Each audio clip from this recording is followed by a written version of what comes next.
Convidamos agora o Sr. Jason Lang para ministrar a palestra Razões para uma Gestão Integrada em Saúde com foco no ambiente de trabalho.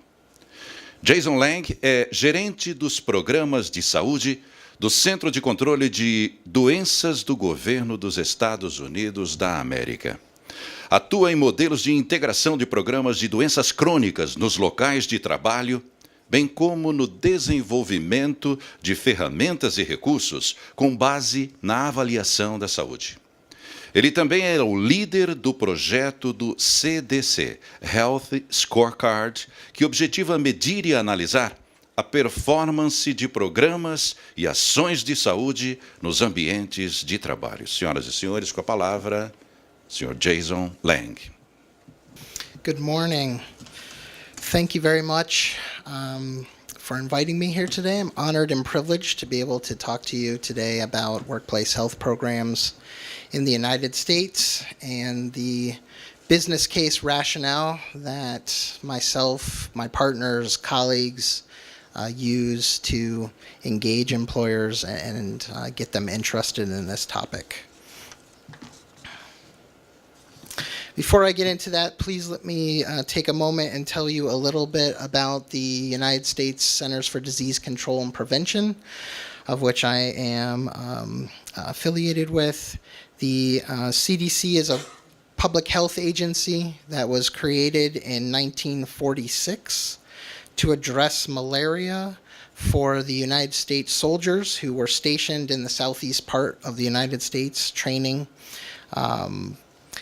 Over the last 70 years, CDC has worked to protect America from health, safety, and security threats, both foreign and domestic, 24 hours a day, 7 days a week. Whether the disease starts at home or abroad, is chronic or acute, curable or preventable, whether it's caused by human error or deliberate attack, CDC fights disease and supports communities and citizens to do the same.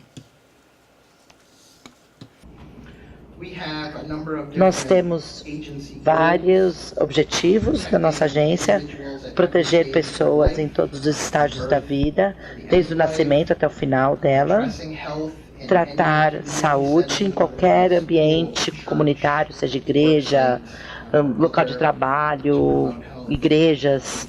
Nós fazemos isso para promover a saúde, tanto internamente quanto no restante do mundo, e também estamos em ações de preparação para riscos emergentes. Para conseguir essas missões, nós trabalhamos com parceiros no mundo inteiro e dentro dos Estados Unidos para poder tratar ameaças às doenças, como doenças infecciosas, problemas de saúde alimentar. Protegemos os americanos, principalmente doenças crônicas como diabetes e doenças cardíacas. Colocamos ciência e tecnologia em ação para prevenir doenças, inclusive fazer pesquisas de prevenção e desenvolver e tratar de políticas de saúde. Nós queremos comportamentos saudáveis em comunidades e ambientes. Nós desenvolvemos líderes e treinamos a força de trabalho em saúde, inclusive nossos detetives de doenças e epidemiologias e serviços de inteligência, e também fazemos monitoramento de doenças e tendências em saúde. Em termos de locais de trabalho, nós temos objetivos ainda mais específicos. Nossos objetivos para a saúde no locais de trabalho levam em conta que as pessoas não são estáticas, eles se movimentam, eles têm várias interações diferentes durante seu dia, operam em vários ambientes diferentes, indo e voltando do trabalho e dentro da sua comunidade. Nossos objetivos de ambiente de trabalho saudável também levam em conta os ativos individuais, pontos fortes e pontos fracos desses locais. Então, por exemplo, quando analisamos funcionários e locais de trabalho, nós reconhecemos que as empresas são entidades que vivem e respiram com suas culturas próprias, e tentamos alavancar essas oportunidades quando introduzimos promoção de saúde e prevenção de doenças de forma ativa. Quando trabalhamos com os empregadores e tentamos alavancar essa cultura, tentamos entender a natureza, se é competitivo por natureza, se é de cooperação, e integrar dentro do tecido dessa organização não só esses objetivos, mas também os objetivos de saúde. Nós estamos atualmente trabalhando numa pesquisa nacional de práticas de empregos. Usamos o scorecard do CDC, parecido com o que vocês usam aqui no Brasil. É algo que será uma amostra representativa dos empregadores no país todo. Nós dividimos os Estados Unidos em 10 regiões diferentes e analisamos os empregadores de diferentes tamanhos, diferentes setores e diferentes localizações geográficas. E as questões são planejadas parecidas com as que nós usamos quando começamos o nosso programa de scorecard. Nós usamos sistema de pesquisa de 6 universidades no país inteiro para criar intervenções baseadas em evidência de saúde e as tendências existentes dentro de ambiente de trabalho, como, por exemplo, numa fábrica ou num escritório, ou analisamos diferentes tipos de população no local de trabalho. Então, funcionários com salários mais baixos, que têm pouco acesso à informação de saúde. Nós trabalhamos diretamente com várias empresas para poder ajudá-los a planejar e implementar programas de ambiente saudável. Nós temos muita experiência prática, conhecimento prático para trabalhar com os funcionários para saber quais são as barreiras, quais são os pontos fortes e fracos, que capacidades eles têm e como nós podemos alavancar isso para o futuro e traduzir isso de forma que os funcionários usem. Nós trabalhamos com criação de ciência e educação para os funcionários, para que eles entendam e o caso de negócio para isso e a força prática desse programa de ambiente de trabalho. Nós sabemos que ele vai ser eficaz e sustentável com o tempo. Nos últimos 2 anos, a minha equipe treinou mais de 400 empregadores no país inteiro e mais de 200 funcionários que tiveram o poder de trabalhar com suas comunidades locais para treinar outros empregadores no nosso processo. Portanto, por que ter esse programa de saúde no ambiente de trabalho? Essa é a pergunta que a gente sempre começa. Nos Estados Unidos, o ambiente de trabalho oferece uma ótima oportunidade para melhorar a saúde individual e o controle de custos para os empregadores. É um local onde várias pessoas frequentam, mais de 151 milhões de trabalhadores de tempo integral nos Estados Unidos. É um local onde as pessoas passam uma grande parte do seu dia. Mais de 1/3 do dia, cerca de 9 horas nos Estados Unidos, as pessoas trabalham e passam o dia. Nosso sistema de saúde também faz com que seja fundamental do ponto de vista econômico para que os empregadores estejam engajados nesse programa. Eles precisam dar seguro-saúde para seus funcionários e, por conta dessa provisão, eles são altamente responsáveis por pagar a conta, no final das contas. Então, coletivamente, os empregadores pagam 34% dos gastos em saúde, que é quase mais de 3 trilhões de dólares todos os anos. Nós também podemos usar o ambiente de trabalho como uma influência e uma alavanca muito grande para o comportamento.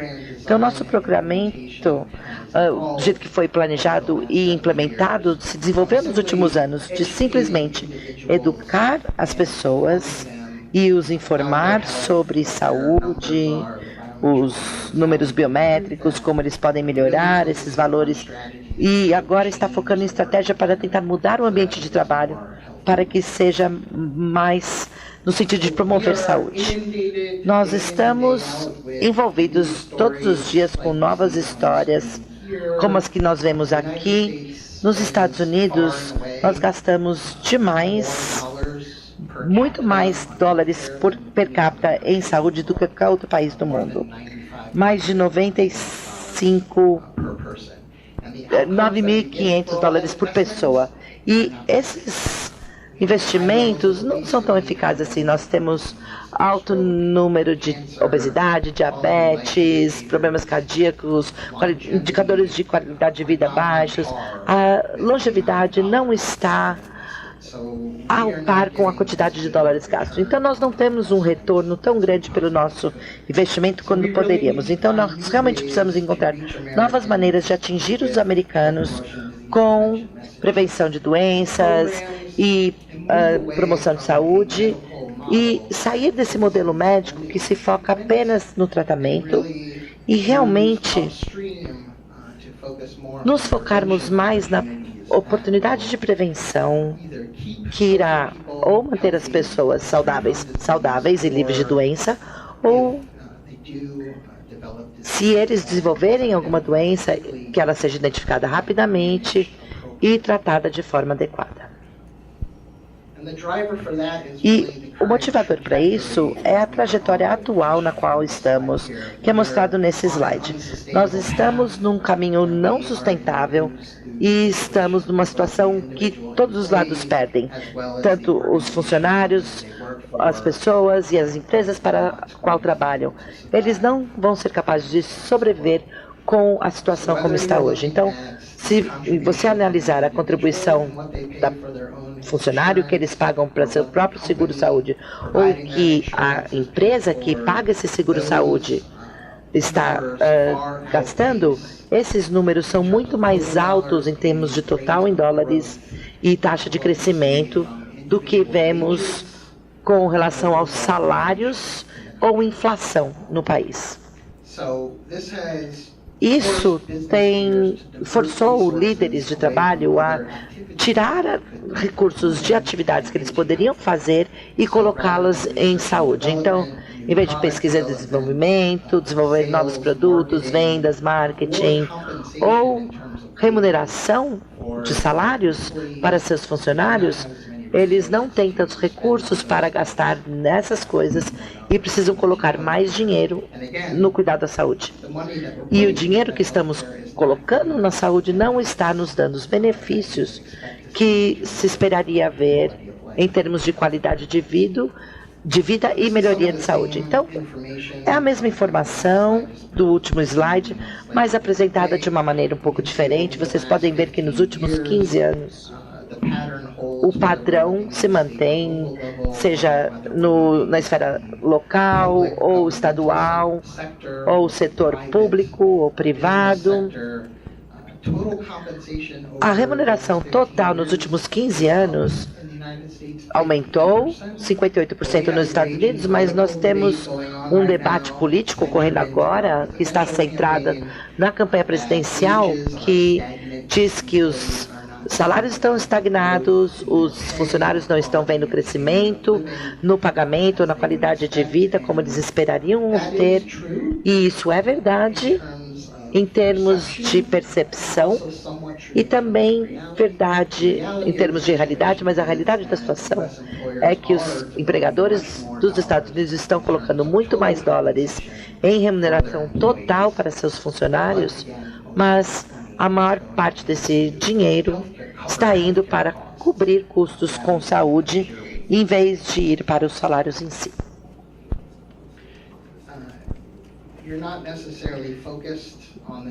Talvez vocês não estejam tão focados nos custos diretos aqui no Brasil como somos nos Estados Unidos, mas nos Estados Unidos muitas vezes nos focamos no que nós podemos ver. Visitas de hospital, de salas de emergência, custos de medicamentos, procedimentos médicos. Esses representam o que estaria acima da linha d'água quando pensamos num iceberg. Muito parecido com o Titanic, que atingiu um iceberg na sua viagem inaugural em 2012. Foi uma tragédia não por conta do que o capitão conseguia ver acima da água, que são os custos médicos, e sim pelo que estava embaixo. Os custos indiretos, os custos ocultos, presenteísmo, absenteísmo, afastamentos prolongados e remuneração, custos tributários. Grandes fundos entendem bem essa questão porque eles pagam as contas, eles veem esses custos médicos. Pequenos empregadores, aqueles com quem eu lido, principalmente aqueles que têm até 200 funcionários, que têm toda a seguro-saúde e não são responsáveis por pagar o seguro-saúde dos seus funcionários, ou que não têm o poder e a alavancagem e tamanho para influenciar e negociar novas taxas com as provedoras de seguro-saúde, talvez não estejam tão preocupados com o que eles conseguem ver acima da linha d'água. Mas todos os empregadores, independente de tamanho, devem estar e estão preocupados com os 2/3 dos custos, ou que sejam 2 ou 3 vezes maior do que os custos diretos. São aqueles abaixo dessa linha d'água, num iceberg. Na analogia com o iceberg, são perdas de produtividade por conta de problemas de saúde. Aqui tem umas estatísticas de perda de produtividade nos Estados Unidos, cerca de 200 milhões de dias perdidos por depressão ou outros problemas emocionais, cerca de 39 milhões de dias perdidos por doenças relacionadas à obesidade por ano. Mais de 15% dos trabalhadores americanos relatam estar utilizando álcool pelo menos uma vez no trabalho.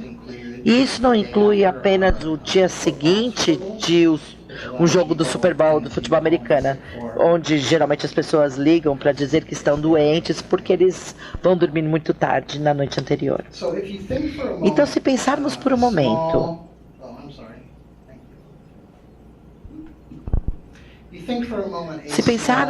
momento, um pequeno empregador, uma empresa de 25 funcionários, vamos dizer que tem um surto de gripe naquele local de trabalho, naquele escritório, e 12 dos 25 funcionários ficam em casa por quase uma semana por conta dessa gripe.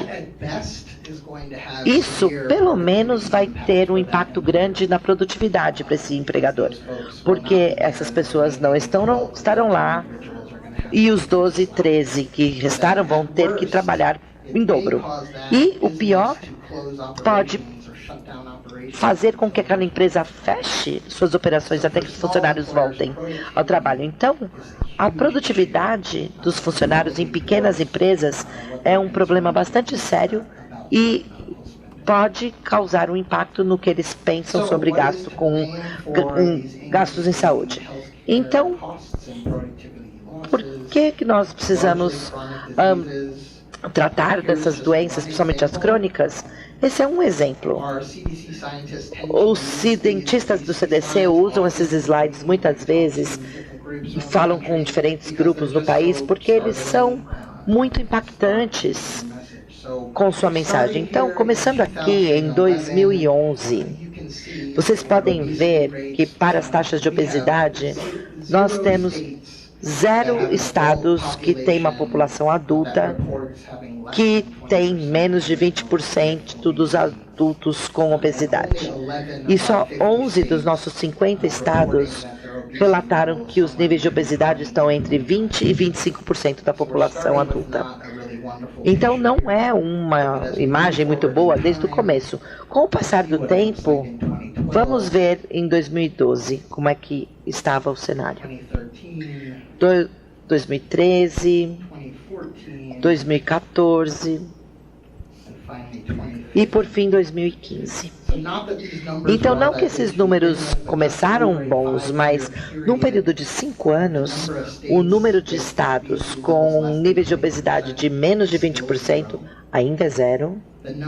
O número de estados que tem entre 20% e 25% de taxa de obesidade caiu de 11 para 7. E o número de estados que tinham níveis de obesidade de 35% ou mais, que era 0 em 2011, hoje é igual a 4. Então, num período muito curto de tempo, a carga que as doenças crônicas colocou na população aumentou e é um problema muito custoso. Isso aqui é só um exemplo de obesidade. Eu poderia mostrar os mesmos tipos de trajetória com relação a doenças cardíacas, AVC, diabetes e outros problemas. Nós temos metade dos nossos adultos, 117 milhões de pessoas que têm pelo menos uma doença crônica e muitos têm várias doenças crônicas. Essa é uma consideração muito importante para desenvolver programas de saúde no local de trabalho, porque se forem estruturados para trabalharem em silos, focando apenas em um único tópico, por exemplo, nutrição ou atividade física ou tabagismo, pode ser que você perca oportunidades para integrar programas em conjunto, reconhecendo que os indivíduos, as pessoas, muitas vezes não têm simplesmente um tipo de problema de saúde. 7 das 10 principais causas de morte estão relacionadas a doenças crônicas e metade dessas são apenas 2 doenças, as cardíacas e câncer. E isso contabiliza 48% das mortes e 68% dos gastos de saúde por conta dessas 2 condições crônicas, que são as doenças cardíacas e câncer. Bom, pode ser que esteja no atestado de óbito das pessoas, mas não é a causa real de morte. Acaba afetando as pessoas e isso está relacionado à opção de estilo de vida, à atividade física, dieta, hábitos de sono, uso de álcool, uso de drogas. Os números para os cidadãos não são muito bons, o que não é surpreendente ter esse nível de doenças crônicas. Claro que as pessoas fazem opções ruins ao longo de sua vida. E apenas metade da nossa população de adultos dizem que fazem atividade recomendada todos os dias, atividade física recomendada todos os dias.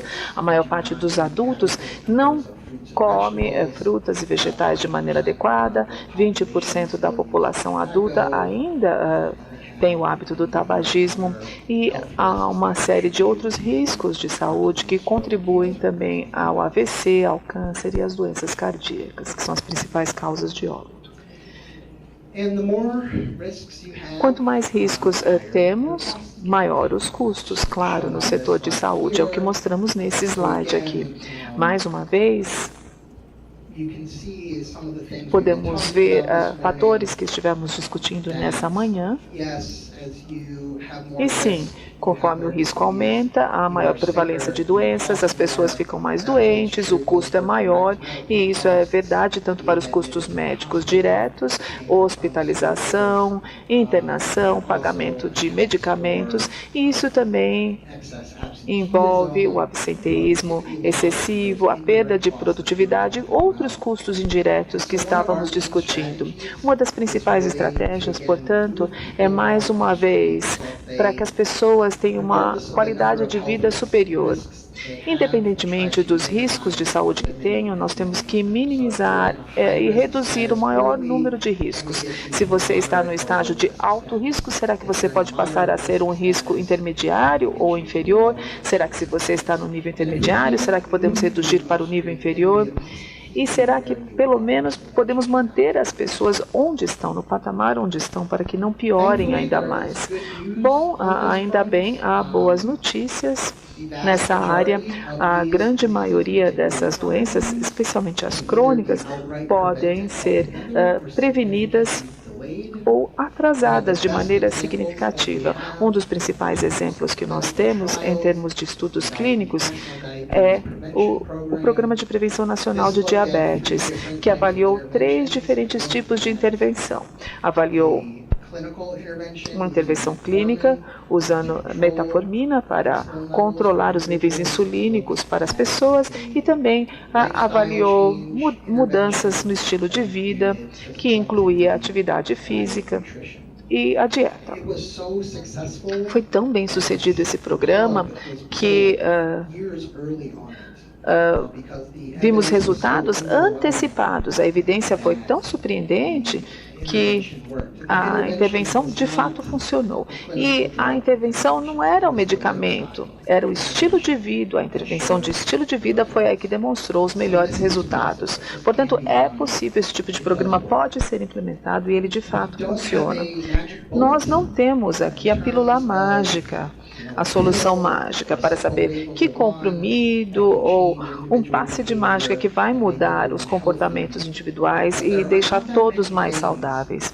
Mas não há muitas coisas que os empregadores e as pessoas do setor de saúde podem fazer para atingir grandes melhorias no setor de saúde. Se focarmos apenas na cessação do tabagismo, na nutrição, na dieta, na atividade física e na gestão do peso. O sono também deveria ser incluído nesses fatores. Com certeza, essa é a prescrição para uma boa saúde. Todos esses itens que eu acabei de mencionar. O manejo de doenças crônicas pode ser aprimorado de maneira significativa. Nós temos comprovação disso. Temos que ajudar as pessoas que já desenvolveram essas doenças crônicas, mas eles são subabordados com relação às estratégias preventivas. Temos várias estratégias e precisamos envolver a comunidade de empregadores para, de fato, implementar essas melhorias. Diferentemente da trajetória de custo que eu mostrei antes, nós temos aqui uma situação ganha-ganha, tanto para os trabalhadores individuais como para os empregadores.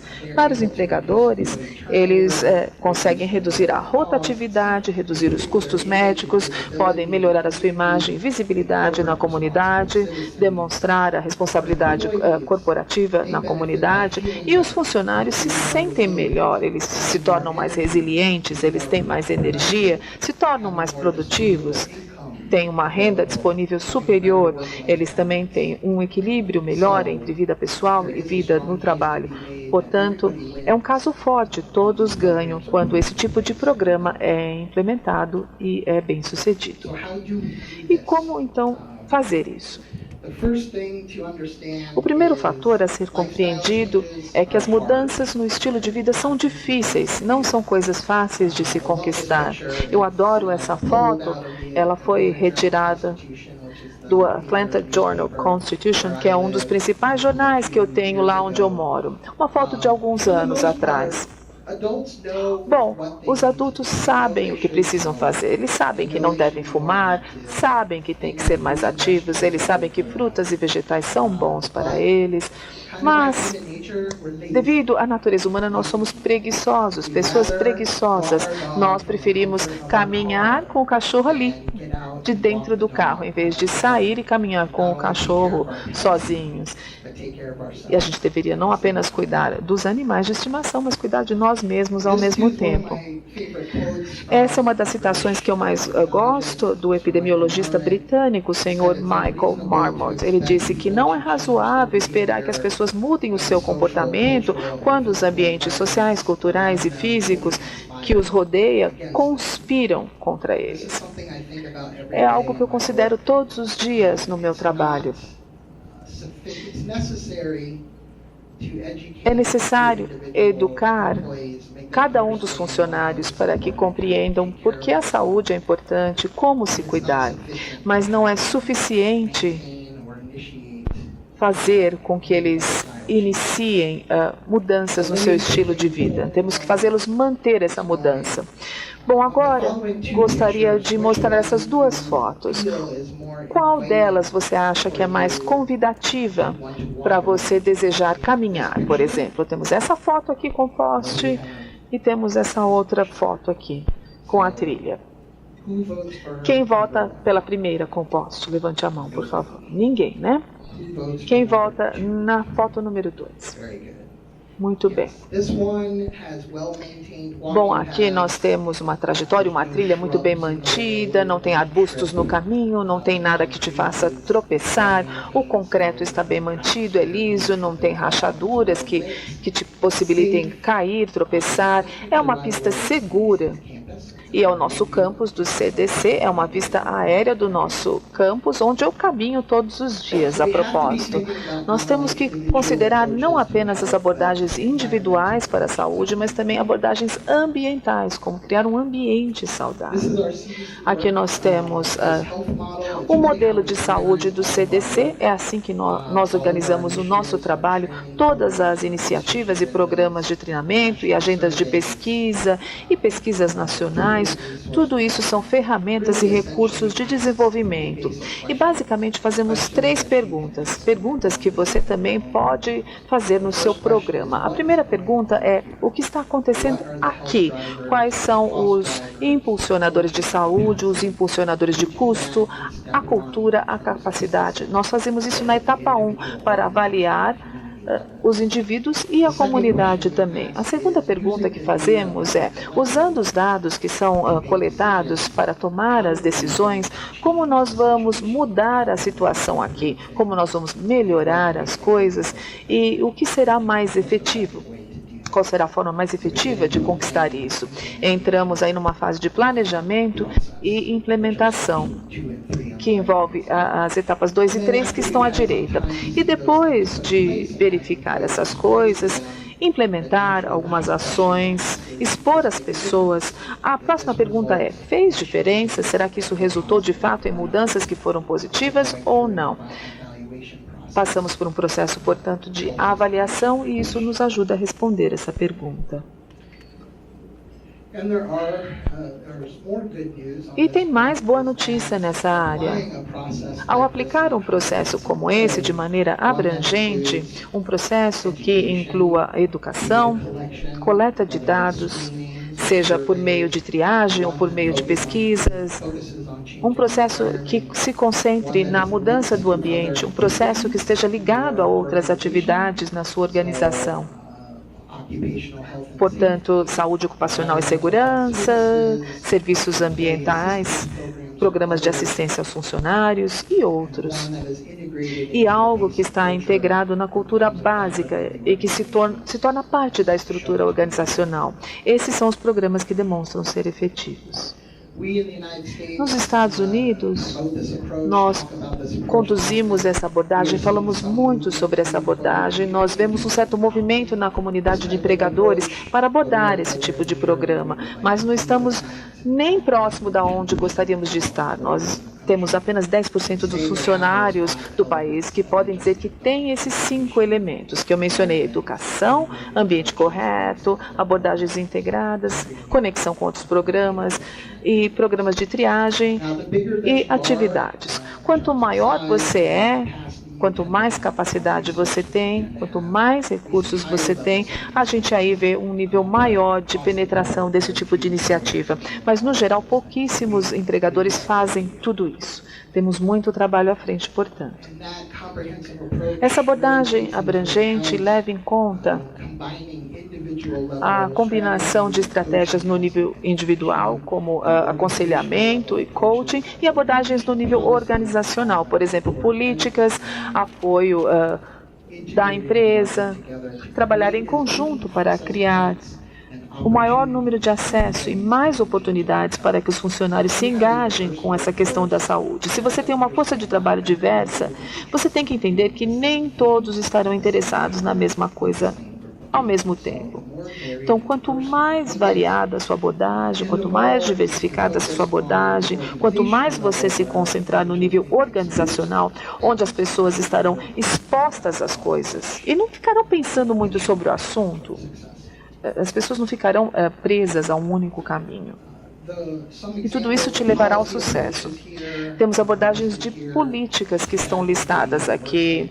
Um local isento de tabagismo, um campus isento de tabagismo, uma programação flexível, ou seja, um horário de trabalho flexível, o cuidado com a família, a atividade física, intervalos para liberar o estresse. Tudo isso são bons exemplos. Políticas de transporte saudáveis, por exemplo, programas de bicicleta, de divisão e compartilhamento de bicicleta. São programas bastante eficientes, a gente já viu vários exemplos desses nos Estados Unidos. Mudar o ambiente nutricional também é um outro esforço que vale a pena. políticas de restaurante, por exemplo, opções de cafeteria, de restaurantes e lanchonetes. Quando eu mencionei políticas, eu quis dizer estratégias ambientais, porque eu vejo essas políticas como extremamente conectadas com os esforços individuais. Se implementarmos essas políticas, nós podemos, de fato, ajudar a institucionalizar o seu programa e a promover a integração desse programa na cultura empresarial. Muitas vezes, estratégias de baixo custo, elas necessitam de muito esforço, mas depois de serem implementadas, elas vão superar essas mudanças. Você reduz a rotatividade da sua equipe de trabalho e elas, de fato, se tornam parte da estrutura organizacional. As abordagens ambientais podem levar a uma maior qualidade de vida. As pessoas, às vezes, têm que ficar próximas às janelas para ter uma vista. Você tem que oferecer pistas para caminhada. Eu trabalho, por exemplo, e ali na garagem, a garagem fica a 5 minutos de caminhada do prédio e eu não tenho opção. Quando eu vou de carro, eu tenho que sair do estacionamento e andar pelo menos 10 minutos para chegar no prédio de escritórios. Ou seja, é uma decisão estratégica ambiental que pode ser feita pelos empregadores.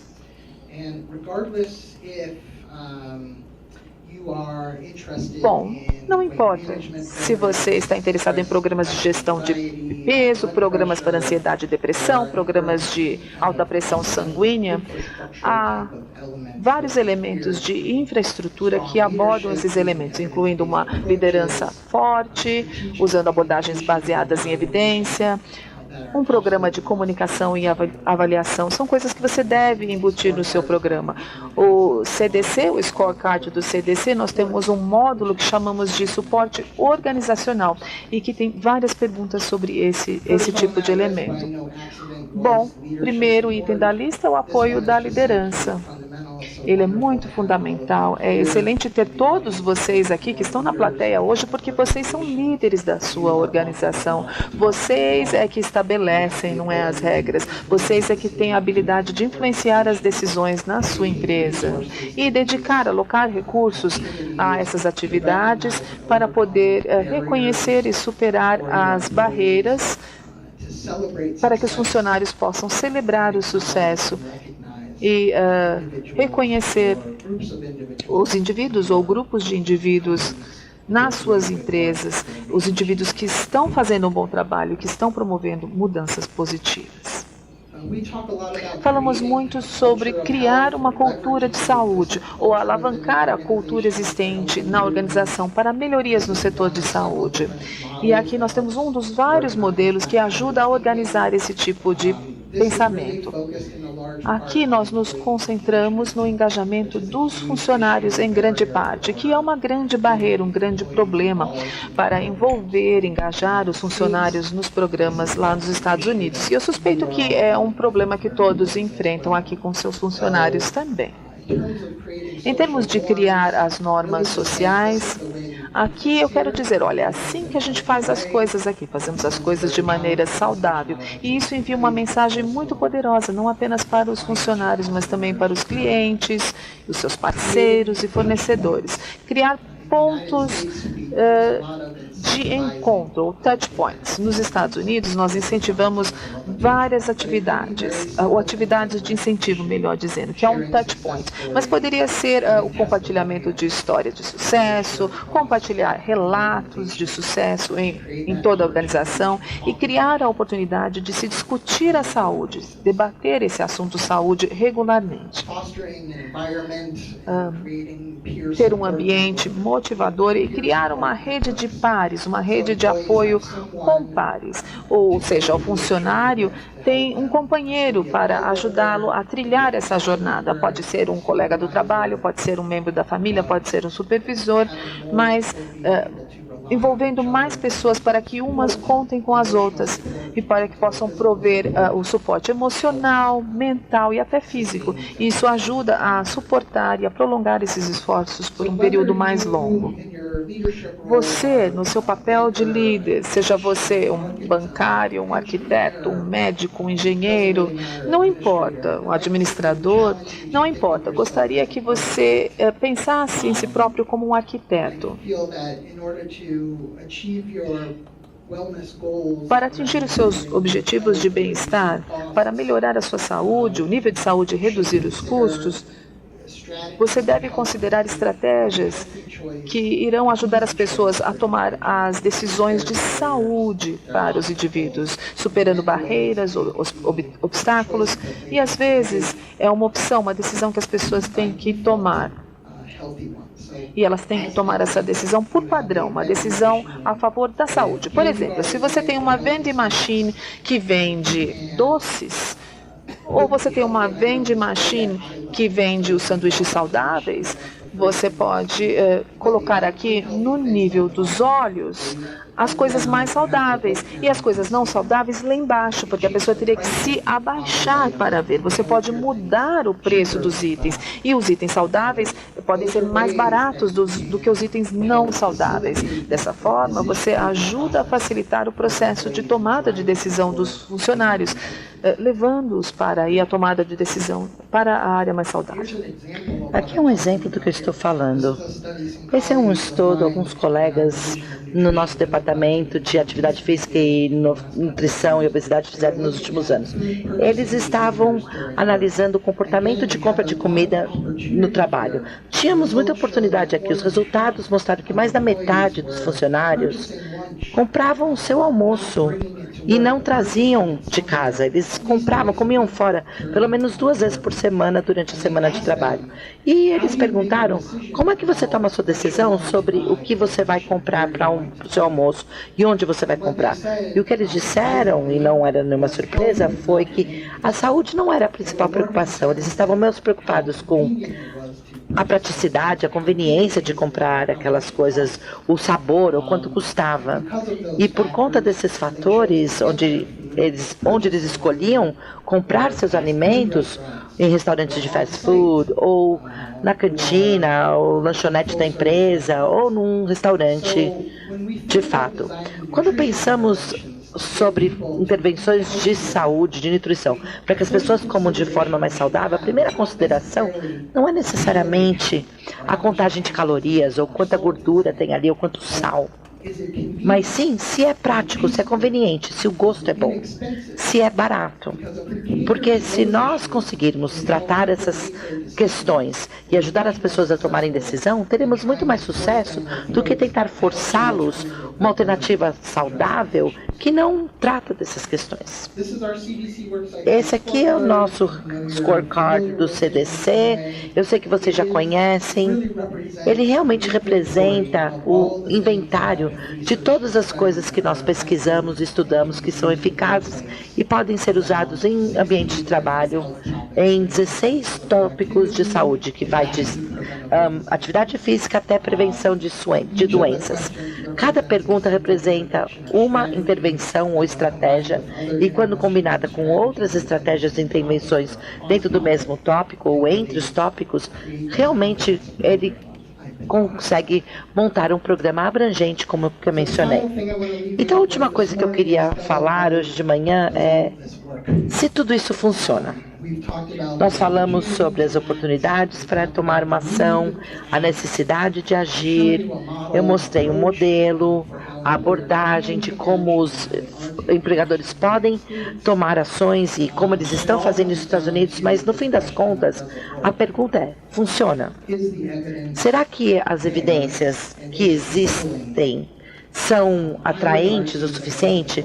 Eu diria que nos últimos 30 anos de pesquisa, de ensaio e erro, a preponderância das evidências diz que sim, funciona. Nós sabemos de vários estudos que doenças crônicas podem ser prevenidas, que os fatores de riscos que contribuem para elas também podem ser modificadas. Nós sabemos que esses riscos e as doenças que vêm deles aumentam o custo, e esses custos podem acumular rapidamente. E ao fazer uma intervenção no começo, nós podemos mudar a trajetória e diminuir o peso. Isso foi estudado em vários locais e também foi estudado em ambientes de trabalho. Nós vimos que os benefícios que vêm desses programas bem planejados podem realmente melhorar o retorno sobre investimento do dinheiro que é colocado neles. Se nós analisarmos mais a fundo, algumas dessas evidências em termos de custos médicos, o estudo mostrou que nos vários anos, então intervenções de longo prazo, sustentáveis, milhões de dólares de economia foram feitas com o passar do tempo. Isso foi feito com programas de obesidade, controle de tabagismo, e nós vimos isso na área de absenteísmo. O Baker fez uma meta-análise que mostrou que para cada dólar investido nesses programas de bem-estar bem desenvolvidos, você consegue 3 dólares de volta em termos de custo de absenteísmo. Nós também vimos isso em custos de dias perdidos de trabalho, programas ergonômicos, e nós também vimos isso em termos de produtividade. Aqui são vários estudos que eu estou mostrando. Por favor, entre em contato comigo e eu posso mandar pesquisas, literatura e meta-análises. E esses são alguns exemplos-chave para realmente mostrar o que eu estou dizendo. Eu acho que uma das coisas que podemos realmente aprender com a literatura é que nós não temos que fazer enormes mudanças radicais para ver esses resultados. Aquele slide que eu mostrei antes, com aquele cara andando com o cachorro, mudanças de estilo de vida são difíceis. Se você pedir para uma pessoa que pesa quase 150 quilos para mudar a vida de um dia por outro e perder 70 quilos para ir de obeso mórbido para um peso saudável, vai ser realmente difícil. Mas os programas de prevenção de diabetes e outros que nós vimos mostraram que mudanças bem modestas, perder 5% do peso corporal, em vez de 50% do peso corporal, consegue esses benefícios de saúde e também essa economia em dinheiro. Um exemplo da Pepsi, aqui nesse slide, constatou que uma redução de 1% no excesso de peso, glicose e pressão sanguínea economizou quase 85 dólares por pessoa por ano. Se você tem 1.000 pessoas ou 5.000 pessoas, esse montante realmente é impressionante. Então, minha resposta para a pergunta é que sim, ele funciona. Mas eu vou deixar uma declaração de cautela. Eu tenho 2 avisos ou recomendações que vão ajudar a gerenciar suas expectativas. A primeira é que essas coisas demoram. Se você espera começar o programa semana que vem e nas 2 semanas seguintes ver todos esses benefícios de saúde econômicos, isso não vai acontecer. O retorno sobre o investimento e os estudos que eu mostrei diz que levam cerca de 3 a 5 anos para ver esses benefícios. Então, é muito parecido com o exemplo aqui na tela, que é nosso histórico anual com o uso de tabaco. No começo do século, o uso de tabaco aumentou devido a vários problemas e eventos estressantes, como a Grande Depressão, a Primeira e Segunda Guerra Mundial. E ele teve um pico na década de 50 e 60. E naquela época, a saúde pública resolveu responder e fizemos o primeiro aviso sobre os perigos de fumar e a relação entre fumar e algumas doenças, e dizendo que tabaco era uma coisa muito ruim. Nos 30 anos seguintes, as políticas tributárias, campanhas de educação, criou uma conscientização e outras organizações, como a de funcionários, tomaram ações. E só agora estamos vendo esses números cair. Então, isso é um exemplo nacional, é um problema de saúde nacional muito importante e levou quase meio século para conseguir chegar a níveis que são mais aceitáveis e mesmo assim não eram o que eram 100 anos atrás. A segunda combinação é que esses programas têm que ser feitos da forma correta. Tem que ser feito baseado em evidência, tem que manter fidelidade a vários estudos e pesquisas que foram feitas. Para mim não importa se você estiver focado em atividade física, obesidade, tabagismo. Realmente nós precisamos nos focar em promover uma cultura de saúde, dedicar recursos para essas atividades, focar em coisas como o envolvimento dos funcionários e comunicação e avaliação. A evidência mais forte que nós vimos em termos de impacto da saúde e economia vem dos programas que não só colocam programas de saúde baseados em evidência, mas também tem esses outros diferentes elementos dentro dele. Então eu acho que é uma ótima oportunidade para trabalhar nessa área. Acho que é uma área fascinante. A pesquisa realmente se tornou mais sofisticada e madura. Há várias tecnologias hoje disponíveis para nos ajudar a fazer o nosso trabalho. Nós sabemos que temos ótimas oportunidades para alavancar esses programas no ambiente de trabalho. Os empregadores estão prontos, eles estão ouvindo, eles entendem e reconhecem a necessidade de tomar uma atitude, eles têm a disposição para tomar essa ação. Nós desenvolvemos um pacote tecnológico de intervenções que sabemos que já funcionamos, nós as estudamos há quase 30 anos. Nós já passamos por vários ensaio e erro para ver o que funciona e o que não funciona. Então temos agora uma ótima tempestade de oportunidades. E a pergunta que permanece é se nós vamos tirar vantagem disso ou se vamos nos esconder dessa tempestade e deixar ela passar. Muito obrigada.